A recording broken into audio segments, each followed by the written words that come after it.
In the landscape of what I talk about on this channel, there's belief and there's deconversion. But what I want to talk about specifically today is the in-between. Some people might just call this deconstruction, and that's fine, but I think there's more to it than that, because not everyone who deconstructs comes all the way over here. There's a huge process when someone really goes from, I am sure this God exists and my life is oriented around it, to I was wrong. And I think most of what my channel does is help people ideally get through this first part, examine their beliefs, take a look at it, get ammo for why the Bible might not be what they think it is, why this God, if he were real, isn't of the nature of which they have made him. And every once in a while, I try to poke around down here with some deconversion help. But I do want to address this middle section predominantly because I get so many comments that say, Brandon, I've been watching your videos, or I've been watching something else, or I read X, or I saw Y, and I still consider myself a Christian, but I also am starting to know better. I'm starting to think for myself.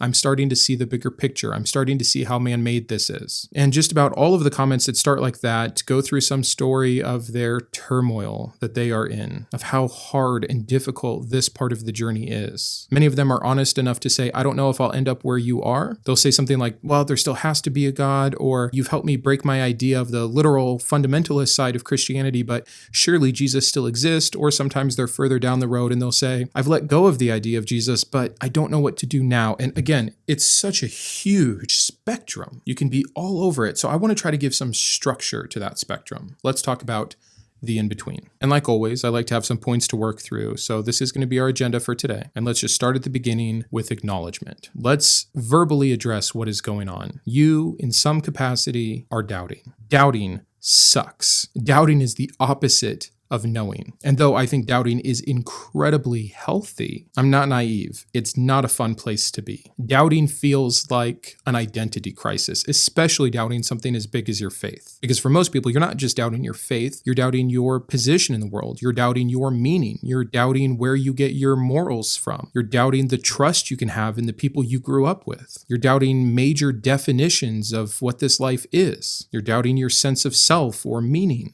or worth. You're doubting reality or what you thought was reality. And that is no small thing. In this acknowledging period of just saying, I'm doubting, I'm struggling, I'm lost, I'm confused, I'd like to give a more positive connotation to it and see it as I'm growing. To sound like we have a very biblical analogy here, let's talk about pruning. You prune back the branch for the health of the overall tree. Growth requires discomfort. And on the other side of that, ideally, is something more authentic, something stronger, something more real, and potentially more fulfilling. Now, that's the first place where I want to apply the brakes. I think any atheist that tells you, leave religion, you'll be so much better off, I don't know about that. I think we all have a hierarchy of values that determine our personal satisfaction in life. What was at the very tippy top of my hierarchy was truth. And so I didn't have much personal satisfaction in thinking that I was involved or believing or committing my life to something that wasn't true. So personally speaking, when that doubt started to creep in for me, despite any consequences, I knew I wanted to follow the truth wherever it leads. I know that's not necessarily true for everyone, and I don't blame anyone if that's not the case for them. You don't have to be like me. There are people in this religion who have great lives, and it's possible if they put themselves through this, the other side's not going to be easier. But again, depending on what you value most, I think it's more authentic. And I think it has the potential for even greater fulfillment and for even greater beauty, because I think that the Bible, the scriptures, the religion, the very tenets of Christianity often limit those things. I really believe that. But it's not going to be all sunshines and rainbows once you get through the in-between. So, fair warning, it's never fun to prune your branches, but it doesn't mean it's not a good thing to do. And I'm going to leave it up to the individual to determine how useful or beneficial or good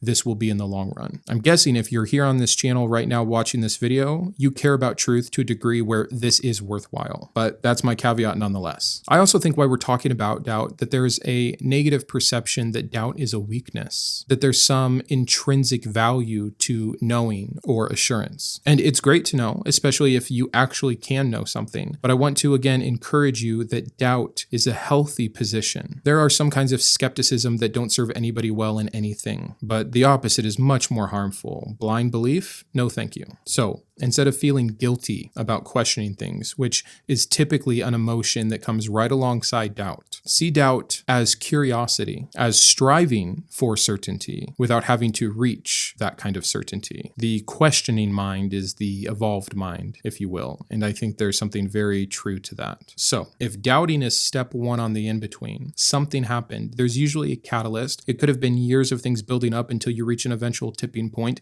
but at some point it was just too much. You read that verse for the 100th time and it just didn't hit right this time. Maybe something in your life has changed. Maybe you've recently been married, or you've gone through a loss, or you've had kids. You read a new book, or you met a new friend, and something exposed something to you that, hey, maybe you don't have this all correct. Maybe there's more to the story. Maybe this is worth investigating. However you got yourself here, you're here, and you have two options as I see it at this point. Denial, turn back around to what's comfortable, what you know, where your history is, where your friends and family are, or turn and face the music head on. Confront the confusion, examine those issues. It's terrifying. But again, as we proceed, I'm assuming that you've chosen option 2. So what's the next immediate thing that you think about? But what if, and then you insert so many things. But what if this affects my family? What will my mom think? What will my spouse think? What will my children think? What will my friends think? What will my colleagues think? What will my community at large think? And I also think it might be very telling. I'm not saying no one has thoughts like, oh no, I don't want to lose God. I really love him. He's my best friend. He's who I depend on. He's my source of strength. Of course people have that. And I had that. But right alongside that, if not in front of it, I had all of those, but what if and how it affects these people and what will my life look like over here and all of those kinds of questions. And those I think are telling. Because notice that as soon as you start having those thoughts, it's no longer about what's true. It's about what's useful, what's beneficial, and what's comfortable. And they're worth contending with. Oh my goodness, those are practicalities of life. Of course you're worried about those things. But having to worry about what if what's true isn't what I believe because living a life of truth will affect me in the various negative ways. Oof. Again, so telling. So we've already moved into the second point if you hadn't noticed, which is managing relationships. And the first piece of advice I would give you here is be cautious and be careful with whom you share the information and how. Dig around in that all you want, but just know there's potential harm to come from mishandling this. Sometimes you want to just in a panic mode announce it to everybody. Oh my gosh, this is what I'm struggling with. And maybe you even have improper motivations. Maybe you want someone to talk you out of your doubt. Maybe you want someone to comfort your fear. Ideally at this stage, I think personally, again, this is all my anecdotal advice, so do whatever you want with it. But I think as you involve people in that, you need to really decide, are you looking for genuine help from believers? Because if they really believe, all they're going to do is try to tell you why you're wrong, why you're misunderstanding that verse, why you're just in a season, how it's just a fad and they went through it too and you'll get over this. And I'm not saying all believers are going to be harmful and incorrect here. They really believe this. And they really want you to be saved. They want you to avoid eternal damnation. They want you to not lose your footing. You're going through the cautionary tale of apostasy that all believers know so well. They'll want you to meet with the pastor. They'll tell you how your doubting is affecting them and make it about themselves very often, even if just to try to relate to you. And that's if they're even being healthy at all. They might get defensive. They might question you and your character. They might assume that you have some secret sin in your life or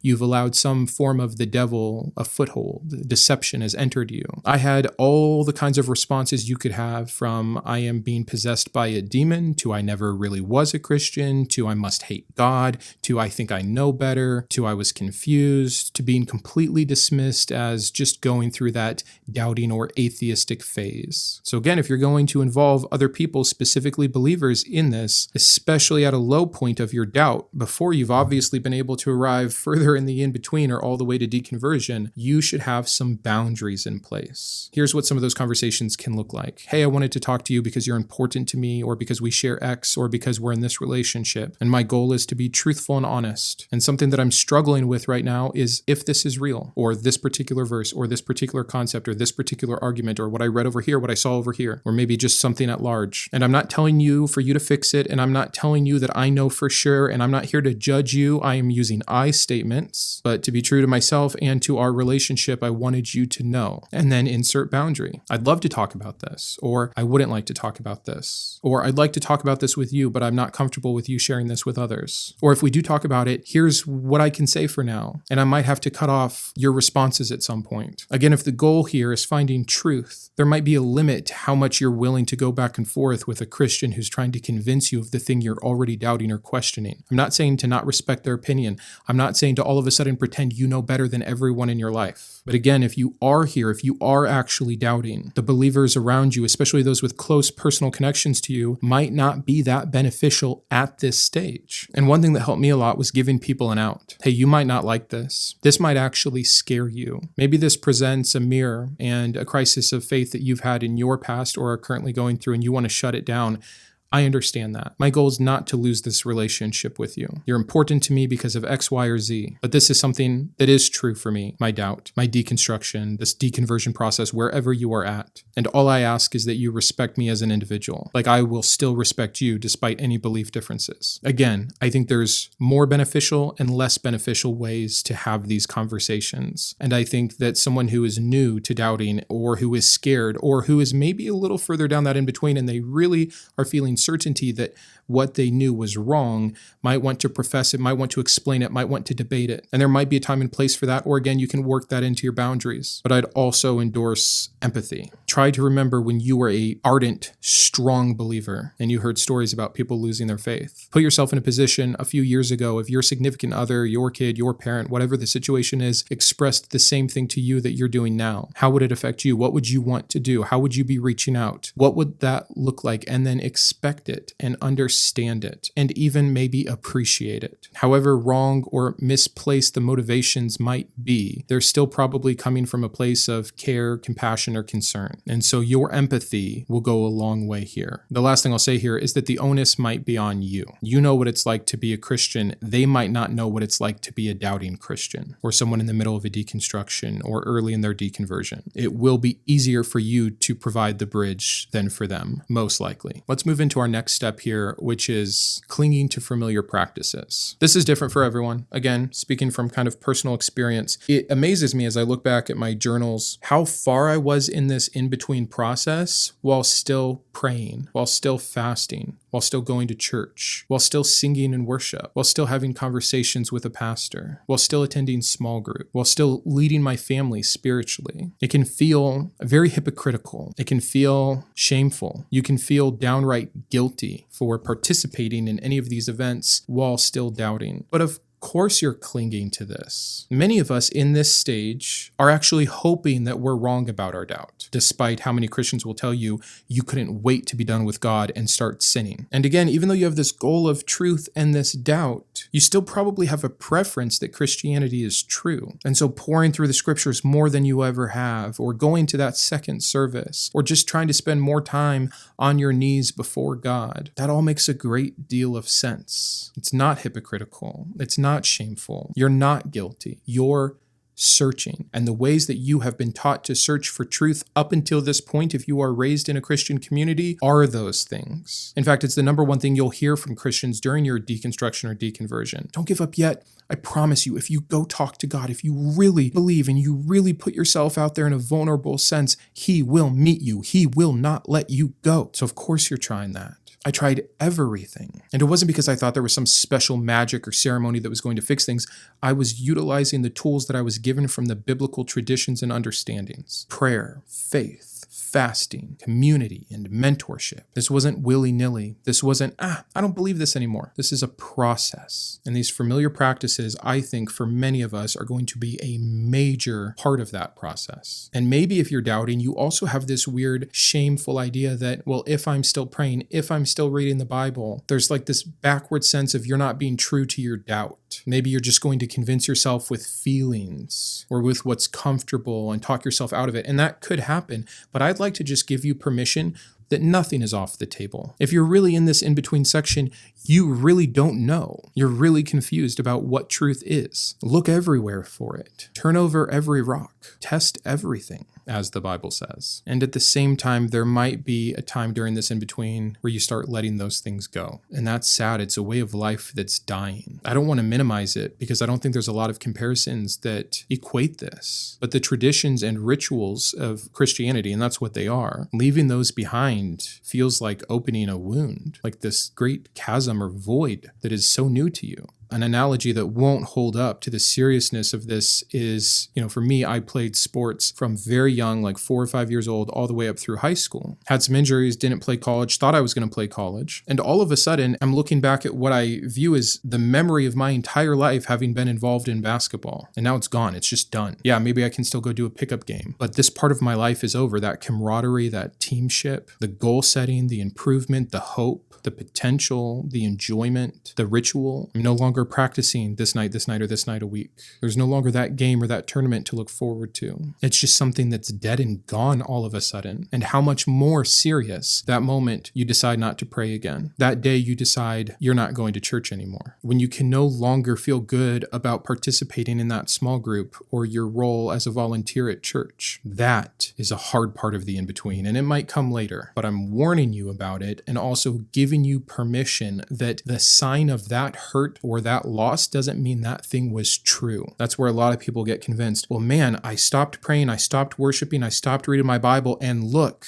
at the state of me. I'm so sad, I'm so lost, I'm so confused, I'm so hurt, I miss these things. Surely that must mean what? That that's where you were comfortable, that that's what you were used to, not that that is true. And so starting to distinguish between feeling and fact, as cliche as that sounds, is a very new and important part of what should ideally be your process moving forward, which leads us nicely into our next point, coping. Coping with fear and guilt specifically, as well as every other negative emotion that comes. First of all, again, they're normal. Expect them. It would be unnatural if it didn't occur. The doctrine itself sets you up for these feelings. You've been warned your whole life about falling away. Half of the New Testament is just talking about avoiding false teachers or false doctrines. Is that where you are now? Have you been deceived? What are you doing wrong? You must be doing something wrong. And in creeps the fear, the guilt, the shame, the pressure, like it was designed to. And make no mistake about it, it was designed. This is a religion, and it utilizes carrots and sticks, pros and cons, as motivations. And those have been drilled into you for however long you've been a believer, and especially if you were a believer during your formative years as a child, that stuff is rooted so deep down in your psyche, it's unbelievable anyone ever escapes, yet alone does so in a healthy manner. Know that. That's why so many of my videos do focus on the Bible, on the doctrines, on the scriptures, so you can see it for what it is, something so man-made that should have no bearing over your life. But I remember how hard it was to let go of the fear of hell, or the thought that I might be deceived, that I was doing exactly what the devil wanted, that I was that person I'd always heard about, always been warned about, that every cautionary tale was about. No one wants to be that. So, mainly I would say seek resources. Talking about just me and my channel, I have videos on the fear of hell. I have videos on how to come out. I have videos more in depth on what to do afterwards. I have videos on our purpose and meaning and things like this. We're going to get to some of that. But that's just me. Seek resources. They're out there. You are not the first person to go through this, and you won't be the last. Again, a personal anecdote for me. I remember I was doing endurance bike riding at the time, and I had this long double century coming up, and I was loading up my Audible to keep me occupied during the ride. And one of the books I put on there was Godless by Dan Barker. And I was way over here in the in-between. So I was ready for the information that was here, and that got me over a major hump. And what did it wasn't Dan Barker or the book. It was the process of normalization, a huge motivation for me to do what I do. Halfway to help normalize what all of you are going through, and the other half to help vocalize what all of you are going through. Because I recognize how important both of those concepts are, and both of those concepts will help you during this coping phase. So if I can be that for you, great. If I'm not the right personality or I don't have the right words, find someone else. Find someone who mirrors your story better. Maybe you're leaving Mormonism and I'm just not doing it for you. I understand that. Go listen to an ex-Mormon or an ex-Muslim if you're a Muslim, or an ex-Hindu, etc. Dan Barker had a very similar upbringing to myself, and when I heard him walk through his personal journey step by step, and I remember exactly where I was when it got to the part of him, he chose to write a letter to everyone in his life when he was finally done. And I remember thinking, I could never do that. I could never have everybody know. What would they think of me? But he had been through everything I had been through. And he talked about the negative letters he got back. And he goes through this experience. And again, it wasn't like it empowered me. It didn't make me want to go write letters, but it normalized that, yeah, this is just what happens. and that's okay. And there were many others besides him that contributed to that normalization for me, and I wish that for all of you, especially during this phase. There's plenty of information out there. I have many books listed in the description of all of my videos. I have a part of my page where I show the atheist content creators that I like, that I think can benefit others. Check some of that stuff out, let alone just Google it yourself. But know that you're not alone. Anything you are ever thinking during this in-between process, someone, if not hundreds or thousands, tens of thousands, hundreds of thousands of people have been exactly where you are, thought exactly what you thought, and have made it through. So fear, guilt, these kinds of things, again, they are psychological weapons from the religion. Don't let them win. Keep fighting, keep searching, keep learning. My number one advice that I give to everybody when they tell me, oh, I'm still struggling with this fear, or I'm still struggling with this, you don't have to have it all figured out right away. Keep learning is my advice. Read the next book, watch the next video, have the next conversation. I have no idea if a God exists, but I am quite certain, quite literally betting my life, my soul on the fact that this particular religion is and can be falsified. I believe there's plenty of information to be able to actually make that claim. Keep learning, keep understanding, and then take the pressure off the rest. You don't have to know how the world came into being. You don't have to have a PhD in every single scientific subject to be able to have relief. You don't owe anyone any answers. You owe yourself the truth insofar as you can find it. I have no idea if there's a God. I don't want to say that I don't care. It would be incredibly interesting. But in lack of any other evidence, it doesn't play a part in my life. The religions that have been proposed as these gap fillers that I can see good evidence against and a little evidence for, I don't believe in. And so I don't orient my life around them, and I see the harm in them, so I wouldn't want to. That's what I owe myself. And it's taken a long time to kind of arrive at that level of certainty and confidence. But I haven't always been there, and it's okay not to be there. And I'm still arriving. Oh my gosh. So, long story short, reframing is the name of the game. Reframe these fears as remnants of conditioning, because that's what religion is. You were conditioned. You are Pavlov's dogs, drooling at the sound of the dinner bell. When you doubt, you fear. That's conditioning. When you question, you feel shame. That's conditioning. When you try to leave, you feel guilty. That's conditioning. Know that. Let's move on to an even harder hurdle, a new identity. It's very hard for people to leave one identity behind without trying to replace it. And make no doubt about it, most of us had our identity in Christ. Isn't that what we were supposed to do? We believed why we were here was given to us from this religion, what our meaning was, where we get our morals from, what our purpose is, and on and on and on. So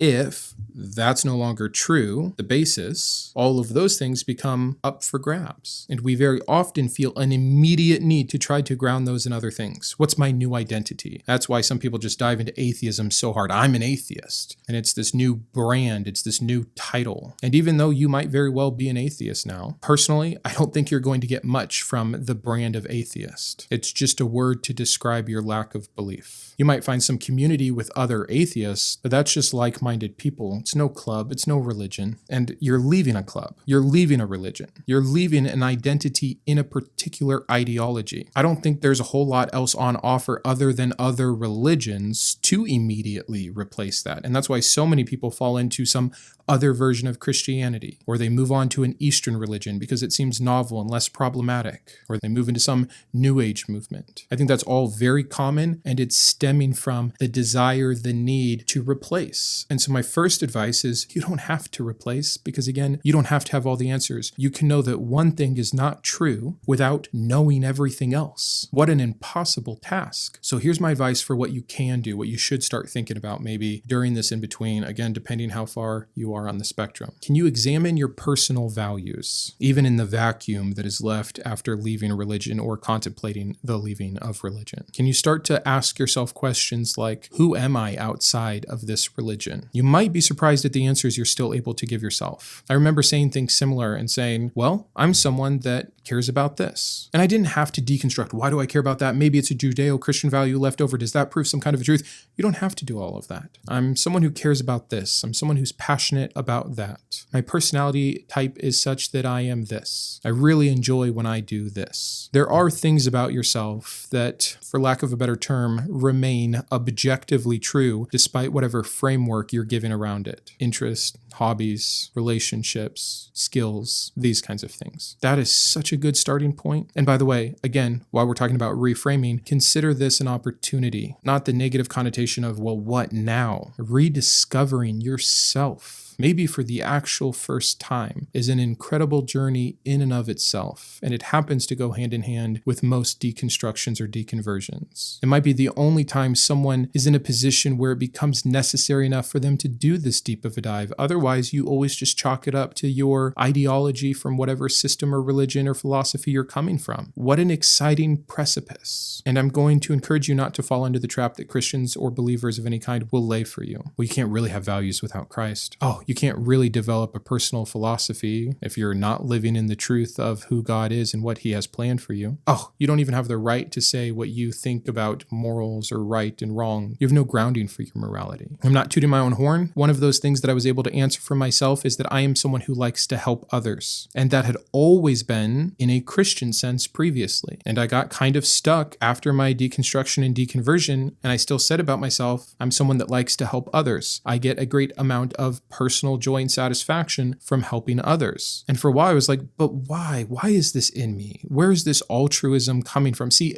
maybe God is real, because why else would we be non-selfish at all if evolution is true and the selfish gene and Dawkins and all these things? And you get yourself so stuck. I can't tell you how many little peaks and valleys there were, hundreds of thousands, honestly, probably at some subconscious level, but thousands that I actually had to contend with. And so if I can give you a piece of advice, it is you don't have to follow every train of thought down every rabbit hole during this period. There will be times for you to contemplate how you answer the moral problem without God. But when you're reframing and getting to know yourself again, establishing what is still true despite the lack or loss of religion, I don't think that's the best time to try to philosophically all of a sudden have answers for all the tough and very difficult questions of life. Start defining your values and your beliefs. Give words to them. Write them down. Identify yourself out loud and see where it leads. I wasn't sure if I'd put it as its own point, but we're here, and inevitably when you get through this process, I think you will deal with some of those questions like, okay, but where is meaning and morality grounded from? So we'll just call this section meaning and morality. This might be a good time to get into philosophy. I'd encourage you not to find your identity in a philosophy. Don't try to become a nihilist or an existentialist or an absurdist or a pessimist or pragmatist. Just be a person. But these different branches and lines of thinking can offer so much as you now have started working on rebuilding your identity, and now you're kind of building a personal philosophy. It's good. It's beneficial. You know, the original goal of philosophy was to help you live life well, not to overanalyze every term to death. It's something that's supposed to work for you. And I've borrowed many concepts and ideas from many different fields of thought and even other religions without having to attach the spiritual to it. In fact, there's a great book called Buddhism Without Belief. I think it's Stephen Batchelor. I could be wrong about that. It's one of the first books I read during my deconstruction that still involved any kind of religious elements without attaching the spiritual. Sam Harris's Waking Up did something similar in that regard. See, I'm walking the talk. I went through everything we're talking about. Those are 2 of 100 books that I just consumed during this in-between. And they each taught me a little something. They even taught me what I disagreed with, which was also helpful because look, I disagreed with that, but it wasn't because it was anti-biblical. I'm having my own thoughts. I'm having my own ideas, and they might still be wrong, but they're mine. And you can sharpen that up little by little until, again, I think you reach something equivalent to a personal philosophy on life or a personal value hierarchy or whatever you want to call it. And that can really help replace or reshape meaning and morality. And yeah, at some point, address those big questions. Is morality objective or subjective? What is it dependent on? Where did it come from? And everyone has a different answer for that. You'll see even atheists don't agree with one another. But don't get lost in the definitions or the debates. Use what you can and continue to build your life, what works for you. And I'm not saying that anything that feels good or just because it happens to be beneficial is the truth. I mean, again, the idea here is that we're still caring about the truth, but I'm simply saying there's an acknowledgement that you can't know everything right away. So you might have to be okay with the in-between. You might have to be okay, and this is one of the biggest things leaving a religion taught me, with I don't know. So one of the main differences between a believer and a non-believer, I don't have to make guesses anymore. I don't have to claim that someone thousands of years ago knew more than I do now. I don't have to take hold of the gaps that these gods filled with the answers that were provided by those specific religions. I can just have the gap. I can just say it's a mystery. I can just say, I don't know. Maybe we'll never know. Maybe we'll know later. Maybe we won't know during my lifetime. It doesn't mean this God is true and he did it this way. No, we don't know. It's okay. And that's so hard too, because not just from a personal aspect of you used to have this faith, even the faith in not knowing, but you still had something propping that up. All of a sudden, I don't know without some beneficial, I'm being faithful to God, he's going to take care of me, it's going to lead to everlasting life, all will be revealed in due course. No, you don't have that. You have, I might die not knowing, and I don't know what will happen after I die. But I'm telling you, that's okay. And as soon as you accept that as just a reality of life, you'll no longer feel you owe it to yourself. And as soon as you don't feel you owe it to yourself, hopefully, because the hardest hurdle, I think, is feeling you owe it to someone else. You're in the in-between, you're having these conversations with friends or family or pastors or small group leaders, whatever, and they say, well, then how do you explain this? Well, if your new worldview is true, then what about X? They have an answer. You don't. Are they right and you're wrong? That's not what that means. Unanswer is not the same thing as the answer. Pretending to know is not the same thing as knowing. If someone could have just told me this a few years ago and really got it through my brain, what it would have saved me. So here I am, saying it for you now. Moving on to a subject that still bothers me. See, I'm still in some of this, and that's finding community and support. It very well may be that this channel is one big exercise for me to create the community I couldn't find, to bring support into my life and find like-minded people that simply did not exist in my real everyday life. My entire community is still believers. The birthday party I went to earlier this afternoon, every single person there was a believer. My son's football game yesterday morning, every single person there was a believer. The hiking trip I took last week with my friends, they were all believers. Their wives and children back home, hanging out with my wife and children, believers. I simply have not yet met in real life, I know this sounds crazy, an atheist. And many of you living in very similar Bible Belt areas, this will be a reality for you. And it can feel lonely. You can feel like the black sheep. You can feel like the odd man out. You can feel completely non-understood, distant, less than, guilty even, and it's very, very hard. And I think we just have to thank the internet at this point. There might not be a in real life option for many of you. But if you're here now, go to the comment sections and I promise you, you will have an instant community. Not everyone in there is perfect. There's mean and incorrect Christians and atheists alike down there. But I know for a fact there are hundreds, I believe, honestly, thousands of people that engage positively in the comment section, that if you reach out and you share something you're struggling with, they will reply, they will encourage, they will give advice, they will give a thumbs up and say, I know, me too, I was there, I get it. That's huge. And that's just my channel. There's thousands of channels. There's thousands of outlets. No, there is no centralized atheist community in the way that there are local churches. That's just something that doesn't exist, at least not en masse. You don't just leave Christianity and walk down the block and go into the atheist church of whatever and get to go to a potluck and have a small group studying philosophical texts. And instead of worship, you listen to the newest whatever album you're interested in. You don't get to do that. I wish I could do that. I wish I could provide that. Maybe at some point I'll make more efforts into doing so. But you just need to know there is going to be a difference between what you experienced in Christian community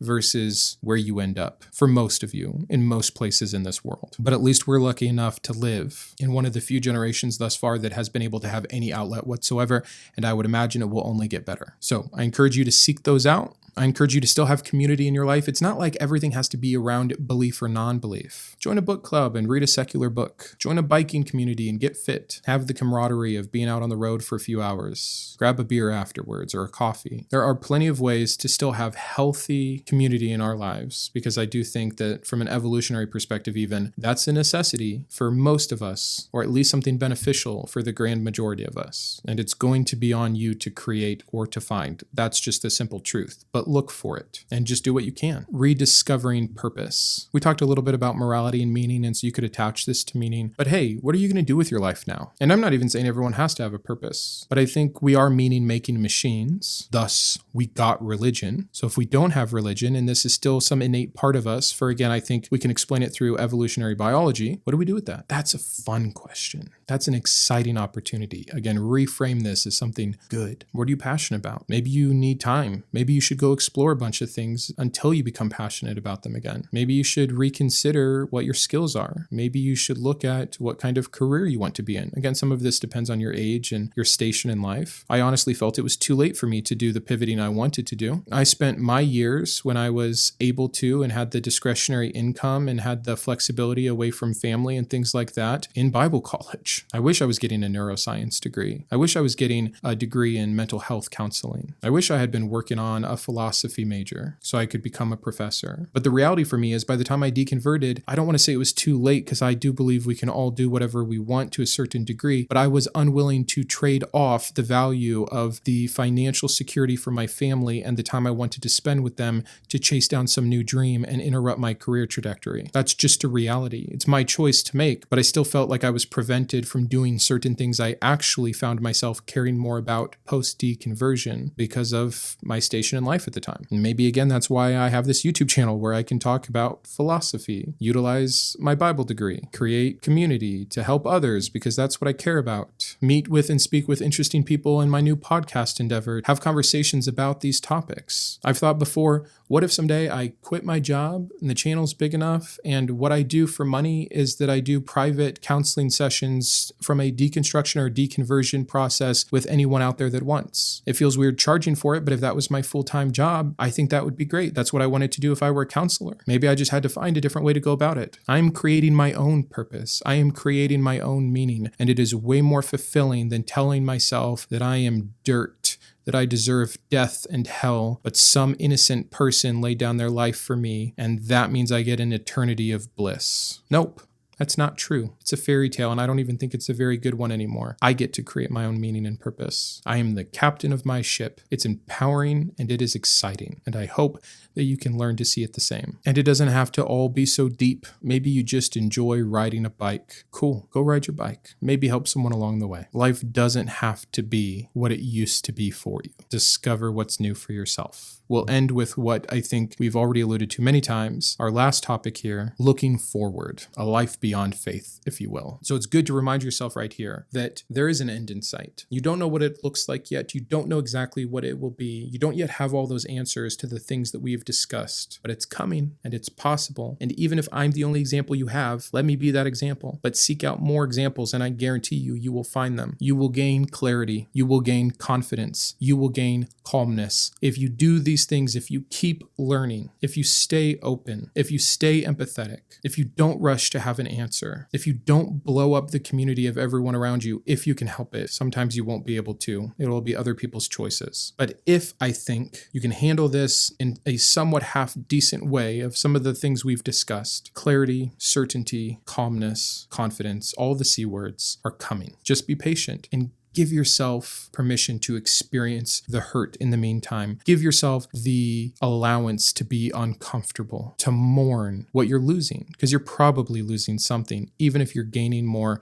even if you're following truth, you're losing something, man. And that sucks. And that's okay. There's freedom here. There's fulfillment to be had. There's potential, the freedom to pursue truth. That alone, I think, makes this so worth it. You might be in a country or a family or a situation, community, whatever you want to call it, where you are restricted by so much, but your mind is your own. No one gets to tell you how to think. No one gets to tell you you think something and it's a sin and you deserve hell for it. Your thoughts are your own. And despite anything else that is out of your control, there's a real freedom there in acknowledging that. So have a hopeful outlook. Reframe all of these negative things as positive possibilities. Be excited for the journey that you are on. And again, understand it looks different for everyone. It is extremely individualistic. This might be a week. This might be a month. It might be a year. It might be a decade. And for you, even though if it's not the case for someone else, this just might be your life. So you might as well enjoy it along the way. You might as well view it positively. You might as well look for the pros, the positives. And I'm here just to encourage you as someone who went through it. I am still here. I faced the music in almost any way you can face it, and probably more so because of my choice